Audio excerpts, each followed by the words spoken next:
resident of Oshawa. Thank you, Mayor Carter and members of council. My presentation here, speech, is much more general.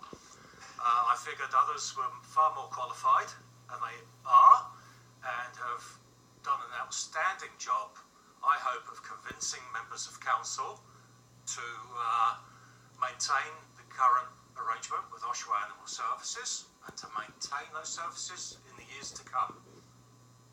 Should I reach the allotted 5 minutes delegation time, I therefore respectfully request a 2-minute extension. I'm going to repeat some of my previous presentation from last week for the benefit of the 1-2 councillors that weren't in attendance. Mark, can you pull your microphone a little bit closer to you, please? Sorry. Thank you very much. I hope councillors that were not able to attend last week's community services meeting have had an opportunity to review the minutes or webcam from that meeting. However, some parts of this brief 5-minute speech are repeated from that meeting and stand to be repeated as follows.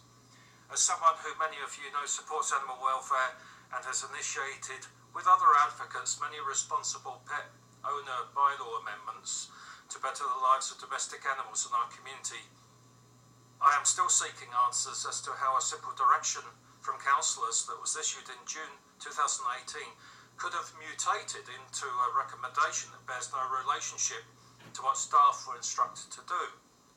Namely, that was a complete giveaway of Oshawa Animal Services to another municipality, including interior furnishings and equipment that was paid for by our own Oshawa taxpayers, the very same taxpayers that recently voted for you. Having reviewed past community services meeting comments, I note both Councillor Marks and Giberson that they support seeking cost savings, and that's part of your job, everyone's job, and I commend that. However, I must stress that this direction that this committee gave staff in June was not related to cost savings. It addressed an expansion of service. Indeed, any area related to cost savings should have been addressed by councillors in the recent budget meetings held as recently as this past January. As to the report by staff, I still call into the question, as part of that original arrangement, the delay in construction of the proposed HSDR spay-neuter clinic. Either in the report or by their own admission, this would not have been operationally ready until 3 years had lapsed. One only needs to take a look at the difficulty the Uxbridge Port Perry Animal Joint Shelter public fundraising campaign has encountered. Both the towns of Uxbridge and Port Perry have now had to contribute substantial monies to bolster this funding, while noting that the original capital building cost estimate has significantly increased. As such, I believe the negotiated terms that were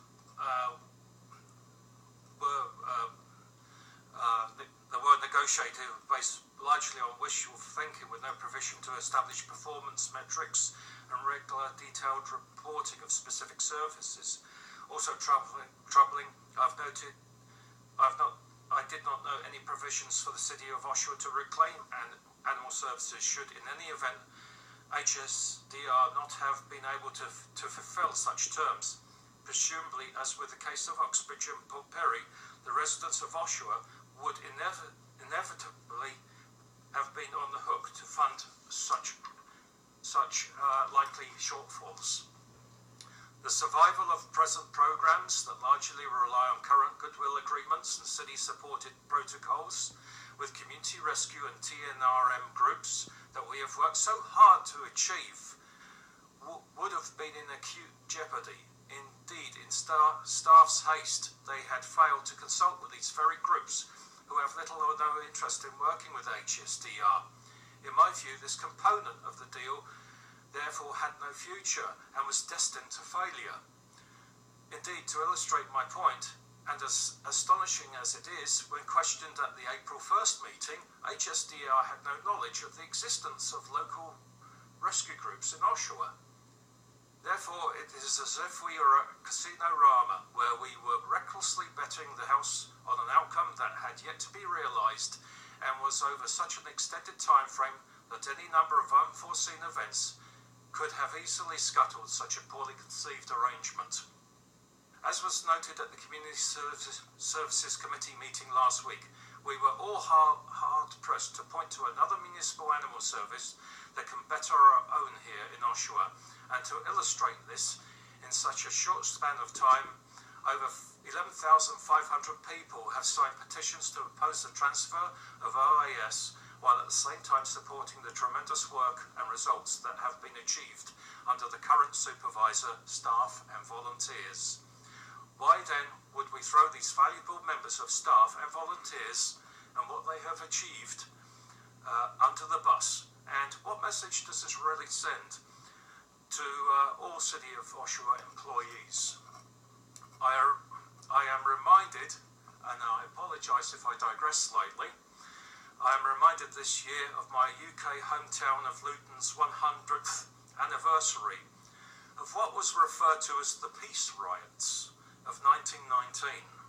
For various reasons, such as committee accusing council of ramming through a decision in denying townsfolk a permit, to other claims of misappropriation of monies and materials that resulted in 3 days of rioting by thousands of residents. The mayor had to be disguised and smuggled out of the town hall before the imposing 3-storey building was burnt to a shell, necessitating its demolition.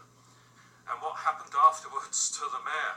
Well, he returned during the remainder of his life to our town only twice. You're not making any suggestions, are you, Mr. Field? No, I'm certainly not. I am certainly not. And I love my family. No, absolutely not, Your Honour. He returned to our town only twice, once to attend the funeral of a friend and the second time for his own funeral. As such, while I do not advocate a similar set of events today, it serves to remind us that there are expectations sought from those whom we have voted for to represent us and put our community first and foremost, above all other self-directed interests of outside organisations and agencies.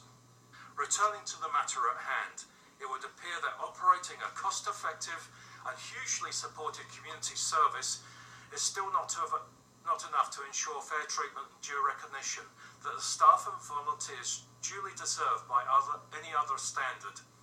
Indeed, instead of this proposed suicidal act of self-immolation, let us otherwise consign this unfortunate matter to the proverbial garbage bin, and instead recognise and celebrate the success that OAS is today.